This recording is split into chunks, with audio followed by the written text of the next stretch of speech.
Is there a love that could possibly be worth everything? Walk with me through John chapter 12. This is where we find one of the most moving scenes in the life of Jesus. There's a woman named Mary, and she buys really expensive perfume, and she pours it on Jesus's feet and wipes his feet with her hair. And it's such an intimate and humble moment. It's actually rather audacious. And almost immediately, someone criticizes it. It's Judas. What a waste. But all Jesus sees is love. So how often does this actually happen when deep devotion doesn't always make sense to people who are measuring everything by usefulness and productivity and financial gain or public opinion? But Mary understood that Jesus was worth the cost. This act that she did to Jesus was worth it to her. This perfume wasn't Mary's leftovers. This whole act and gift was not convenient for Mary. It took a lot of courage on her end, but she did it anyway.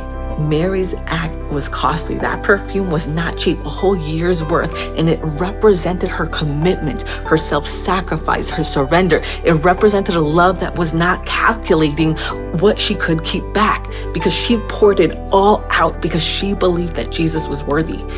And that raises the question for us: what is Jesus worth to us? Is he worth our time and our attention and our loyalty and our worship and our reputation and our obedience and our heart?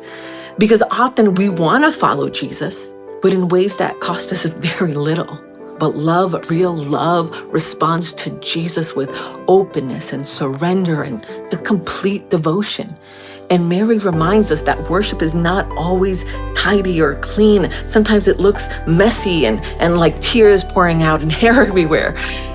But the beautiful part is that Jesus received it. He didn't embarrass her. He doesn't minimize the offering. He honors it. And he actually defends her actions against the naysayers. So this Passion Week, I want us to be reminded that Jesus is not only useful, right? He's also worthy. He's worthy of our worship and our surrender, and he's worthy of everything. And when you truly see who Jesus is, your love should stop asking, what is the least that I can give to him? Your love should begin asking, what would it look like to pour out everything for his sake? So as we move again through this Passion Week, I want us to remember and ask ourselves that question. And as you're pondering it, I also want to invite you to join us for this Resurrection Weekend celebration. Join us on April 4th, Saturday morning at 11:45 a.m. and then again on Sunday at 10:45 as we listen to Speaker Manusia Garcia de Sag.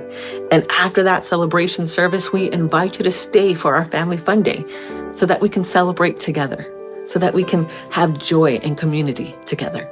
See you then.